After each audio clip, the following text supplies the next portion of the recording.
Principal, Monsieur le chef du deuxième groupe d'opposition. Monsieur le Président, le ministre de la Santé a fait une grave erreur avec les primes de séparation des cadres du réseau de la santé. Il l'a avoué lui-même, il voulait donner une année de salaire comme prime de séparation. Il s'est trompé, il a donné 2 années.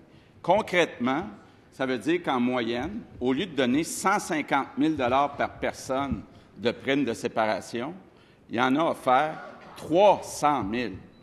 Donc, il y a 1 300 cadres qui obtiendraient 400 millions de dollars au lieu de 200 millions de dollars. Une erreur de 200 millions de dollars. Le ministre de la Santé, pour corriger son erreur, a déposé en novembre dernier le projet de loi 160. 4 articles, faciles à adopter. La CAQ est prête à collaborer pour corriger cette erreur libérale de 200 millions de dollars. Il y a un juge de la Cour d'appel du Québec qui a accordé jusqu'au 15 juin 2018 pour sanctionner ce projet de loi.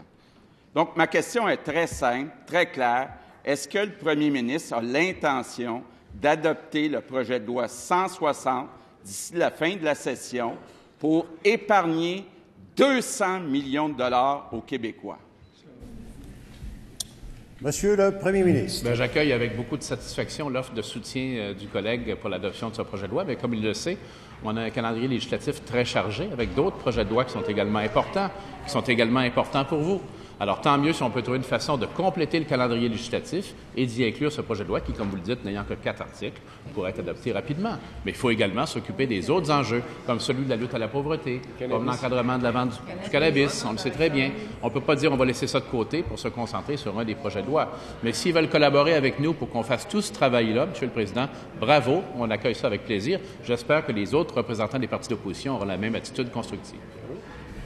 Première complémentaire, Monsieur le chef du deuxième groupe d'opposition. Monsieur le Président, un projet de loi d'une page, 4 articles. Le premier ministre nous dit sans rire, là, on a un calendrier très chargé.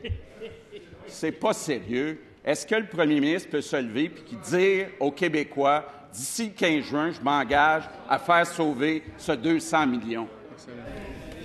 S'il vous plaît. S'il vous plaît. Monsieur le premier ministre. Monsieur le Président,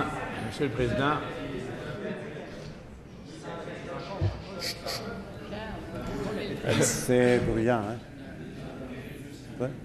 Monsieur le premier ministre. J'aimerais qu'on s'engage ensemble à compléter l'adoption des dispositions de la lutte contre la pauvreté, à compléter l'adoption de l'encadrement de la vente du cannabis, à compléter l'adoption de la conciliation famille-travail, de la protection des consommateurs, des projets qui sont excessivement importants pour les citoyens également. Je rappelle en terminant que les délais d'appel ne sont pas épuisés. Mais ceci étant dit, tant mieux si on peut ensemble travailler, tous ensemble, pour qu'on puisse adopter tous ces projets de loi qui vont changer la vie des gens pour le mieux au Québec et qu'on inclut celui-là, Monsieur le Président. Travaillons ensemble. Deuxième complémentaire, Monsieur le chef, deuxième groupe d'opposition.